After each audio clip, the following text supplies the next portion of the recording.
I hope you're doing good and you have practiced a few journal entries on GST that we did in our last class. Please check the video link if you haven't seen that. Now in this video, we're going to take one full sum where we have different things, the purchase, sale, and we have payment of expenses and everything. And we have all of these transactions being passed in the books of Sehdev and Sons. All transactions are entered within the state of Bihar. GST applicable is 18%. Okay. Now what do I make out of it? First thing, I need to be very clear whether this is interstate or intrastate. This is all within Bihar, meaning all intrastate transactions. Which taxes will be applicable in case of intrastate? Yes, CGST and SGST. No IGST. Then GST applicable is given as 18%. 18% we know is the whole entire tax amount, right? If it is intrastate, it gets divided into CGST half and SGST half, right? Okay.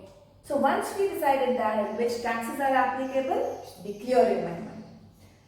Number one, bought goods from Nanak Brothers, 4 lakhs at 10% trade discount and 3% cash discount at purchase price. Okay. 25% of the total amount due was paid at the time of purchase. Now, whenever you have such a sum, see, first thing you should be knowing about trade discount and cash discount, which we have already done in one of our videos. The description box has the link to it if you haven't seen that. Discount entries we have done in detail. Just that here the taxes are also coming into picture. You have to very carefully read the sum as to at what amount you have to bifurcate. This is partly cash transaction, partly credit transaction. So we need to see that on how much amount are we getting the cash discount. Number one, you need to take care of this. 4 lakhs. 4 lakhs is the list price. Okay, I've shown the working here. The list price is 4 lakhs. 10% trade discount, of course, on the entire amount.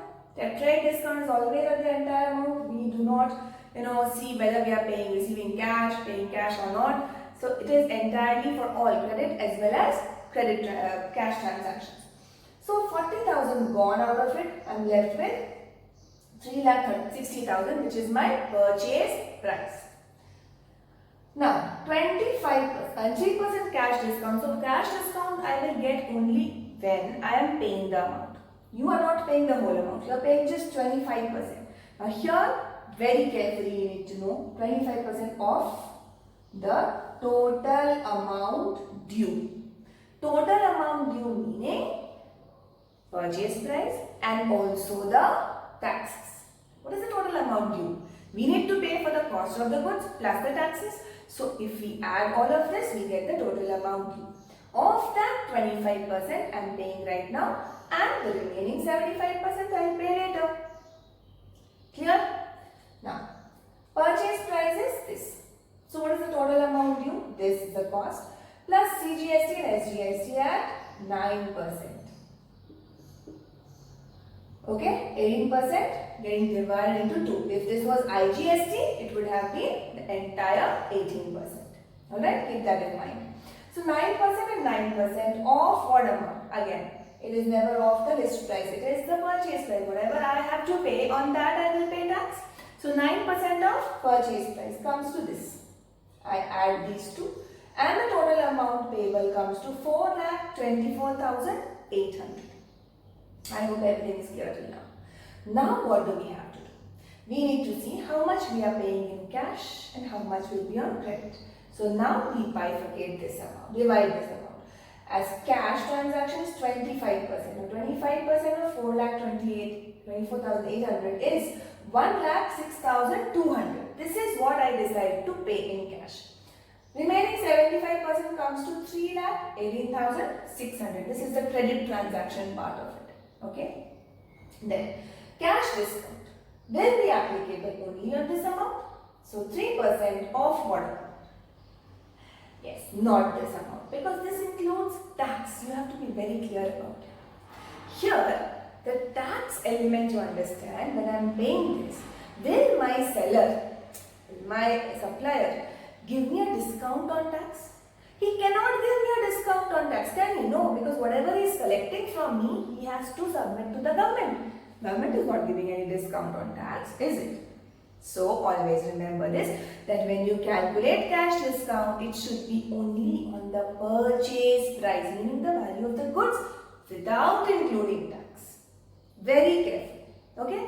So here this is one place where students can go wrong, taking 3% of 1,06,200, which will be wrong because this includes some tax amount also. No discount can be given on tax. Okay. So 3% of 90,000, where is this 90,000 coming from? Yes. 3,60,000 is my cost of goods. Of that 25% I am clearing, right? That 25% is 90,000. Okay. So on the purchase price, 25%, that is 90,000, is the amount on which I will get a discount. This my supplier can allow me because this is what is going to him. It is his income. He cannot deduct anything from the tax that he is collecting. So if that is clear, so we minus this 3% also. Now we are going to pay him only this much. Okay. Of this, the discount subtracted, and we are going to pay him 1,03,500 only. Now remaining is credit. So now it is time to pass the entry. What all do we have? We are purchasing, so purchase account debit. Yes, we have the taxes to be paid, so input CGST, input SGST debit. 2, this is partly credit, partly cash. So 2, the creditor, who is Nanak Brothers, and whatever cash is going will be credited to cash account. Of course, we have discount received also. So a lot of things. So the entry is written here, purchase account 3,60,000, entirely the purchase price. Input CGST and SGST is how much? This. So 32,400. Nanak Brothers, I need to pay him how much still? 3,18,600. So this is the amount due. Yes, this is my liability. That amount I credit to Nanak Brothers. Cash, how much is it going out to? Only this much. So 1,03,500 goes out from my cash account. To discount received account, how much discount am I receiving? 2,700. So this is how we put the amount in the entry. Clear? Next, entry number 2. Sold goods to Kumar and Sons for 2 lakhs. Okay. We're selling goods worth 2 lakhs at 20% trade discount and 5% cash discount. This is the terms of sale. 60% of the sale price of the goods was received by check. Okay, 60% of the sale price of the goods was received by check. So here you have to be very careful. 60% of what am I paying? Am I receiving right now? It is not 60% of the total amount due as it was the case in the previous sum. So the sums can be completely worded differently and your calculation would depend on that. So please very carefully read 60% of what am I paying or receiving by purchasing or selling. Okay. So now let us come to the calculation. The sale price, the list price is 2 lakhs. 20% allowed trade discount. So 40,000 gone. So we are left with 1,60,000, which is my actual sale price. Now, on that, CGST and SGST will be applicable at 9%. So 9% of 1,60,000, 14,400. The total amount payable is 1,88,800. Now here in this sum we don't require basically the total, but that is just to cross check our calculations. Okay. Now we need to find how much is cash transaction and how much is for sales, credit transaction. 60% of sale price we are receiving. Of course, we will receive after this discount of how much? 5% is the cash discount. Alright. So here we divide this into cash and credit on the basis of this. Okay. 1,60,000 of that. 60%. 60% of this is 96,000. Okay. This is 60% is cash. 96,000 comes as 60%. Then on that we will apply this 5% cash discount. Alright. So 5% cash discount is 4,800. So I will deduct this and I will pay, or rather I will receive only 91,200. Alright. So after you arrive at the total amount, we are talking about how much is for cash and credit. Cash depends on this 60% of sale price, 60% of 1,60,000, not of 1,88,800, because 1,88,800 is the total amount that we are not receiving. We are receiving only 60% of the sale price. So this done. The remaining is on credit. How much remaining? 40% of sale price. So 40% of sale price. What about the tax? Is he paying me tax? No. We are not receiving cash for the tax because he is just paying me the amount for goods, sale price of goods, right? Therefore, tax is completely right now receivable, right? That is, will be a part of credit transaction. So 64,000 of this, that is 40% of the sale price is definitely due, and the tax is also due. So if I add the taxes, 28,800. If I add that tax, 28,800, the tax element, 92,800 is still to be received from my customer, which is Kumar and Sons. Are you getting it? Please appreciate the difference between the two transactions. Okay. In the first transaction, 25% of the total amount due was paid. The total amount was including tax also. So that means part of the tax is received, part of the tax is yet to be received. Here, no tax is received. We have just received the value of there is a sale price, part of the sale price. So it doesn't include any tax. Tax is completely due, so that is a part of credit transaction. So how do we put the amounts here? Sales, we are making 1,60,000. So I first thing put this amount to sales account. Alright? Then output CGST and output SGST is also very clear. 14,400, 14,400. So this brings me the total amount. Right?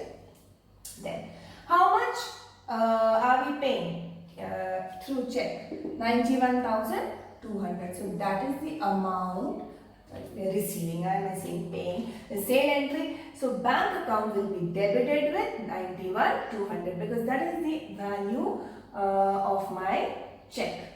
Alright. So I debit that to bank 91,200. So how much discount did I allow? 4,800. That's an expense for me. So 4,800 debit to discount allowed. Alright. So this settles up to 96,000.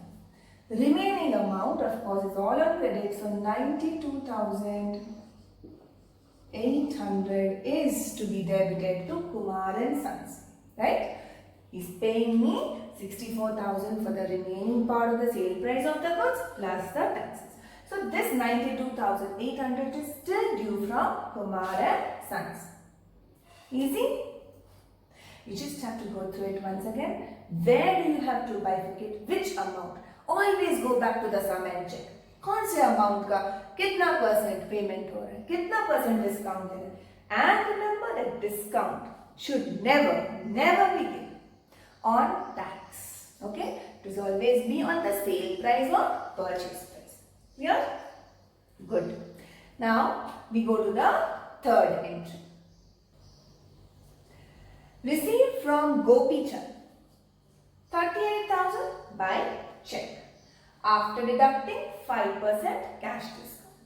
These entries we have done earlier, the discount ones, if you remember. Now every time I tell you, did you do that? Okay, so see, every video is connected, right? This is all based on your previous knowledge. So everything you should be practicing well, children. Now, received from Gopi Chand 38,000. This is very clear how much we have received.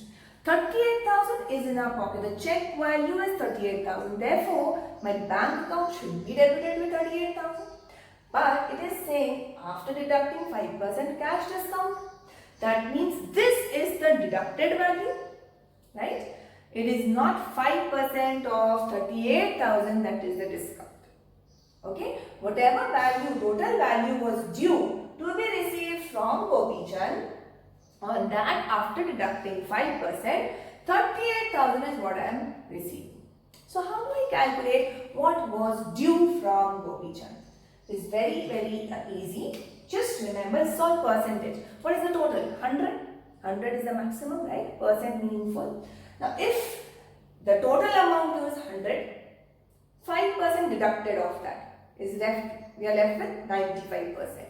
That 95% is 38,000. So, it's just unitary method if you see. This 95 relates to 38,000. Therefore, 5% would relate to 38,000 divided by 95 into 5. Unitary method. This comes here and this into this. So this comes to 2,000. Alright, this 5% comes to 2,000. Meaning the discount was 2,000. Then, how much did Gopi Chand owe us? 38,000 plus 2,000, meaning the discount. So 40,000 was due from Gopi Chand. So I credit Gopi Chand 40,000 because he is giving me this. So no, he is no more my debtor, right? My asset is reducing. And that Gopi Chand account should be credited with entire amount due. We are debiting bank account with whatever we have received, 38,000, and discount allowed as an expense, so 2,000 debit. Now see, there is no tax involved here. Why should a tax be involved in the payment? When I would have sold to Gopi Chand, I would have debited him with a tax, no? Right? Will I again bring tax into picture? No. Right now, neither am I purchasing nor am I selling goods. So, there is no tax involved in such payment transactions. Please remember this, okay? So, the children get confused and they apply the tax given here as a common, information for all transactions and all the transactions, which is not required. You have to identify which transactions are applicable for this tax. Purchase, sale, purchase, return, sales, return, purchase of assets, right? Payment of expenses and receipt of income. Bas. Or nahi tax nahi aayega. Okay? So the payment entries will not have any tax involved. So this entry is done. Next. Rent being paid by check, 20,000. Now, rent is an expense, so I debit 20,000. Remember, expense 20. On that, tax. Yes, rent is an expense where it is taxable. So input CGST, input SGST at 9%. 1800. Total I am paying through bank. The bank se paisa ja raha hai, so it is being credited as it is reducing 23,600. Right? So this is entry for expense. So you've got it. The taxes involved here. Coming to next, which is paid 50,000 for salaries. Now salary mein koi tax nahi dikh raha, kyun? Again, this you should know that some expenses that we had discussed in the last video, they are not taxable like wages, salary, transportation charges and traveling expenses. Then you have electricity bills, water bills, these are exempt from taxation. तो अगर किसी को वो नहीं पता है तो वो यहाँ पर भी टैक्स लगा दे, which is wrong. So salary account 50,000, that's an expense, and straight to bank account 50,000 because you're paying the check. No tax to be brought in here. Be very clear about it. Next, goods worth 10,000 distributed as free sample. This we have done. Goods distributed will be, yes, very much debited to advertisement account, and advertisement will be debited with the entire amount, not just the cost of the goods 10,000 but plus the taxes that we had paid on it. Alright? So advertisement account debit the entire amount. What entire amount? To purchase. Always remember, purchases will be credited with the value of goods. Plus the taxes on that at 9%, 900, total 1800 plus 10,000, 11,800 is my advertisement expense. So yeah. Next, 5,000 Chandra, my debtor, was our bad debts. So we are writing off bad debts. अब bad debts write off करने में भी tax लगेगा क्या? No. We don't have to pay any tax to the government. Neither do we have to receive. So bad debts are expense 5,000. To Chandra's 5,000. So whatever was due from him, whatever the value of goods, the tax, whatever we had debited him, that is gone. It's completely my loss. So no tax involved here. Bad debts account debit to Chandra's account. He's no more a debtor to me. Yes? No more an asset to me. Asset में reduction, credit. Always remember the rules. Last one. Sold household furniture. Household furniture, whose household? The proprietors. Proprietors' household furniture was 15,000 and the proceeds, meaning whatever you have received by selling those furniture, were invested into the business. Now, is it really important to know from where the proprietor has got the money? By selling his furniture, selling his jewelry, or just anything? Doesn't make a difference. For me, whenever the proprietor is bringing in money, it is cash account to capital account. Simple. So don't get involved with these words like furniture and bring furniture account. Your furniture account business ka nahi hai, right? It's household furniture. So it's not material at all. So cash account debit, cash coming in 15,000 to capital 15,000. No tax also. यहाँ पे कोई tax नहीं, सिर्फ पैसे आ रहे proprietor से business and that's it. So therefore there is no tax involved in these transactions, and of course tax will be always involved in case of purchase return, sales return, the goods which are taken away as drawings or distributed as charity, free samples, lost by fire or any other abnormal loss. Okay, payment of expense, receipt of income, all these things will be tax. Remaining entries will not have any tax, so please don't put tax everywhere. Okay? So I hope this sum was interesting and you have learned a lot from it. Keep waiting for my next video on GST with a journal. Till then, take care. Please do like my channel and my videos and keep encouraging me. Take care, children.